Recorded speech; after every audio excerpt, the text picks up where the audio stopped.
So, hallo, liebe Metal-Hammer-Leser und Headbangers. Wir sitzen hier mit dem oft kopierten und niemals erreichten Kerry King von den noch viel mächtigeren Slayer. Und wir werden jetzt mit ihm eine kleine Diskografie-Diskussion führen über die Alben aus den Jahren 1983 bis 2006, der komplette Slayer-Backkatalog. Alright, Kerry, 1983. Show No Mercy, what comes to your mind when you think back of your debut album? Living in my parents' house. we're all kids. That came out when me and Jeff were 19. I think Dave was 18. Tom's a couple years older. But, you finally get the opportunity to record something. We've been in the band a couple years, and you have no idea what to expect. And, you just go out there and attempt to do your best and see where you end up. So, and with a little bit distance from a couple of years, what do you think of the album still? My wife loves it. It's her favorite record. I have no idea why. Maybe when she first heard it, it was real important to her or something. I don't know, but I think it's a cool first record. We didn't have to have reverb and all those things in it, so we just emulated our heroes, and that's what we came up with. I like it. What's your favorite song of that album? Good question.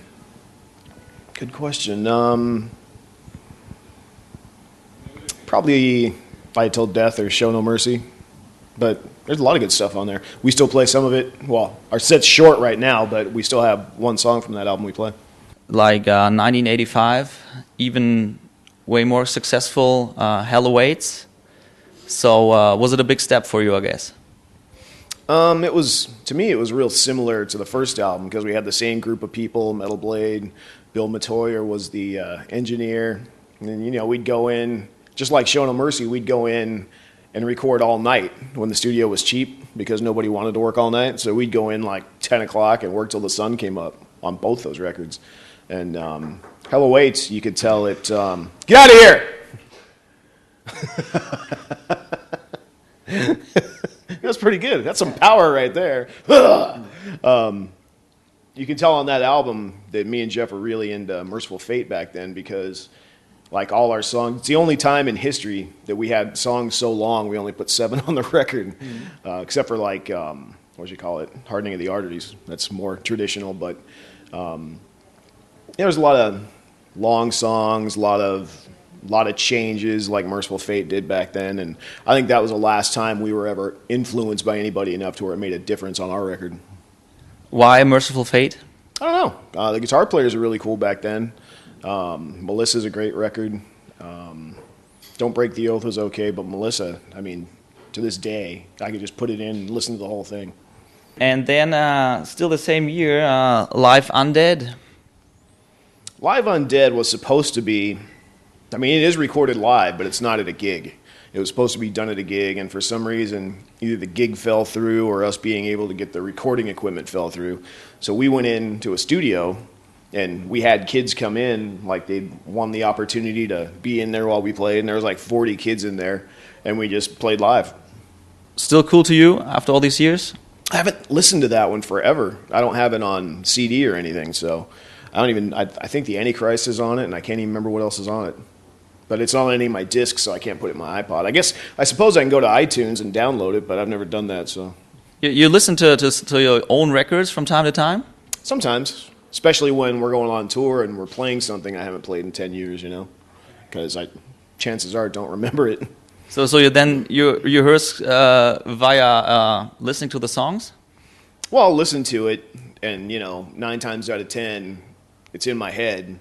But every once in a while, there'll be a riff that I completely forgot about. Like, oh shit, I gotta go back and learn that. So you haven't written them down, you just have it in your head, and then you get them back while you're listening to them again. The only thing I write down anymore is leads, because we play such fast stuff that, I could be in the ballpark, but I like to know what I played. 1986, special year for metal, Rain and Blood. Yeah, it was. That was the first time we had a real record label. Metal Blade's a real label, but real record label money, and it showed in the production. We had Rick Rubin producing, you know, we can go in the studio during the day like normal people. Just we recorded the next 10 songs we had. They weren't the best. That's all we had, and that's the way we looked at it. Nobody had any idea. To this day, people are still going to go, man, that record, Rain and Blood's a shit. You know, we had no idea. But you understand somewhat the hype which is focusing around the special record. You know, I could dissect that forever. You could sit and wonder, is it because, you know, they're 10 great songs, or is it because they're 10 great songs and that's the one where we took the reverb out and the production and mix is more, I don't want to say traditional, just more like it's supposed to be. You know, it sounds like a thrash record. You know, it's probably the true beginning of thrash. I mean, it's like people who are into thrash metal or metal in general, they say that Rain and Blood is the perfect album. You know, taking this into consideration after all these years, I mean, it's 20 years. Would you say this album is near to perfection? Or would you, you know, after all these years, say, here we could have changed slightly bit and over there, but you say, this is the album as it is and it's almost near to perfection? Probably. I mean, as an artist and one of the two guys that made that record up, I can look at it all day and say, well, I could have made that part better, you know. But, you know, it doesn't need it. People like it for what it is, and, you know, you can beat yourself up from now till the day you die over every record you've ever made and say, I could have made that better.